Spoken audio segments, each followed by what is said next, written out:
Hello, I am Onur Demiröz, and in this presentation, I would like to tell you about the development of a tool in order to evaluate the ecological identity in product design.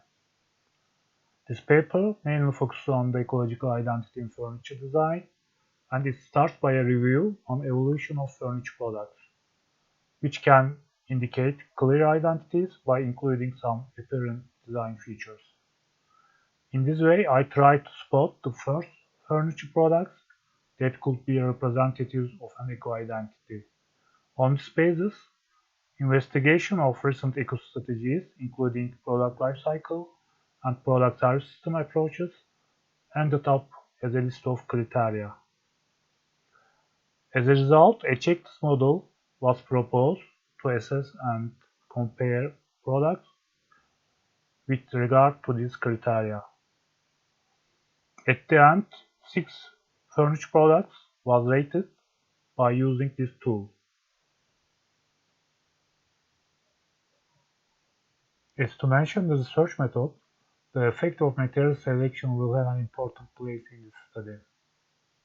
If you look at the industry, the materials are determined and selected according to many parameters, such as production method, cost, and aesthetics. The contribution of materials is crucial to embody product identities in some product categories. Furniture is such a product category that can establish emotional bonds with the users. In the history of product design, it may be a proper suggestion to regard art and craft movement as the foundation of ecological design. Although the term ecological design had not been defined yet, there were remarkable ideas and discourse behind these designs, since they formed as a reaction to the cheap production of industrialization. They highlighted the natural beauty of materials and value of craftsmanship. Later, this design initiative had followed by the style of Art Nouveau, with traces of Romantic era. In this period, organic shapes and forms were visible in the furniture products as they were inspired by nature.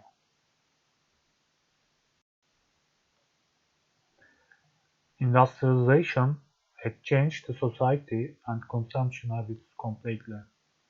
Mass production in large quantities transformed the design and use of products. By introducing steam bending as a new production technique, tonne chairs could achieve a distinctive identity. The mass-produced parts of the chair and its form features could be easily identified and marked as a tonne chair. New materials and production techniques had continued to appear by the First World War, and they led to an aesthetics of machine age by some pioneering approaches in design. As a leading representative of the style movement, Red Blue chair looks like a three-dimensional installation, and it was composed and manufactured of standard wooden parts. This minimalist approach had continued in the Bauhaus design school and laid the foundation of modern design. Pioneers, one of the pioneers such as Brauer, considered a chair that could be produced on a serial assembly line, and it was the first design that made of tubular steel. The Second World War is another turning point that introduced new materials and production techniques, such as developments in plastics and glass fiber. After the wartime, prosperity started rising in the USA. Innovative designers and producers stepped forward, and first design attempts of Eames couple resulted in chairs made of plywood. These were comfortable chairs designed for young families of rising population to meet the requirements of light, compact, and low-price furniture. Their experiments with new material, glass fiber, led to a family of chairs, which are still design icons that provide lightness, ease of use, and cleaning. During the period 1950s and 60s, people start fostering hope in a rapidly growing society. This optimistic view brought an interest in more moderate pastel colors and organic forms. This organic modernism gave direction to furniture design. In Italy, Castiglione brothers introduced the first examples of recycled ready-made furniture. Cellar stool was designed by converting a bicycle saddle into a seating unit. By 1970s, the scene changed again, as the cultural and social situation had become pessimistic due to a polarized world, together with negative effects of global oil crisis and increasing unemployment. This change in socio-economic situation improved the perception of design in a direction sensitive to social issues. Therefore, the first examples of design responsible for social and environmental concerns appeared by the studies of Victor Papanik. The ecological identity of furniture design started to appear by these approaches aiming at materials in light, efficient, and recyclable forms. Decades after this introduction, in today's world, daily human life has completely changed by information, communication, and transportation technologies.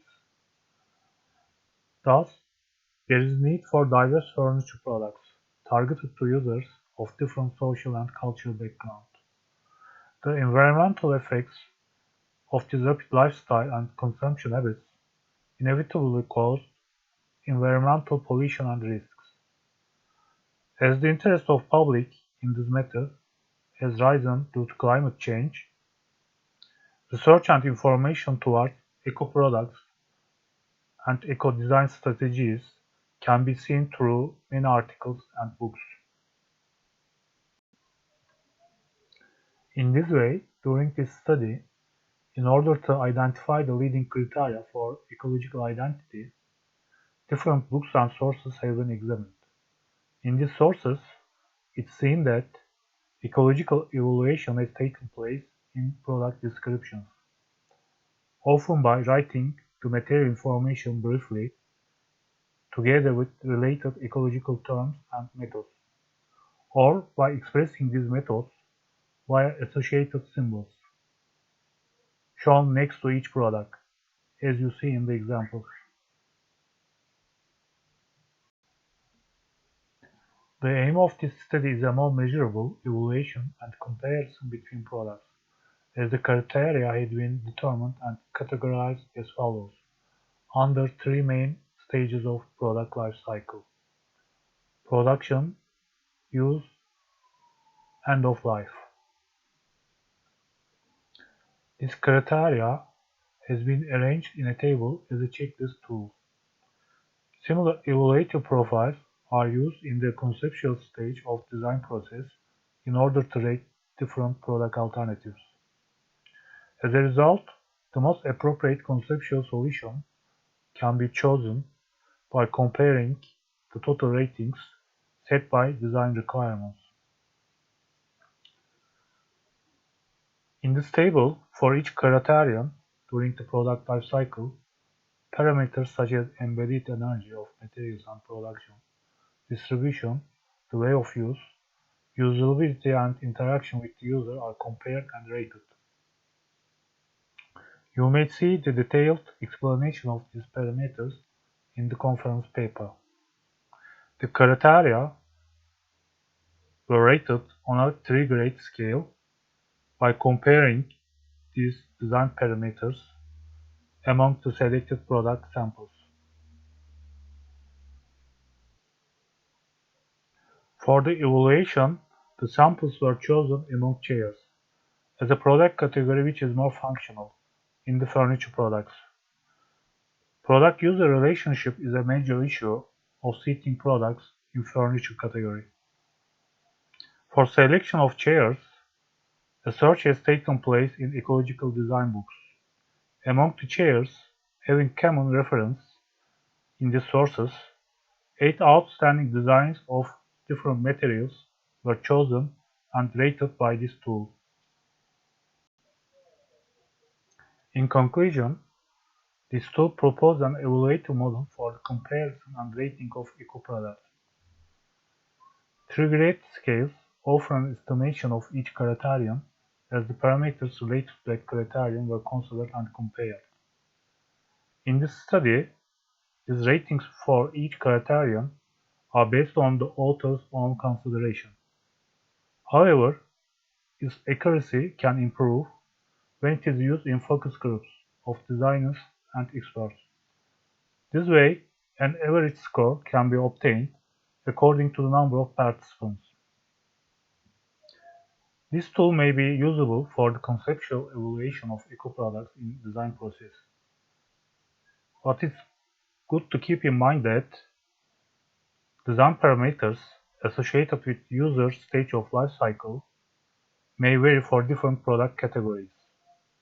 Consequently, this research is part of a PhD study currently going on and aiming at contribution to the lifespan of eco-products. Thank you all for your attention.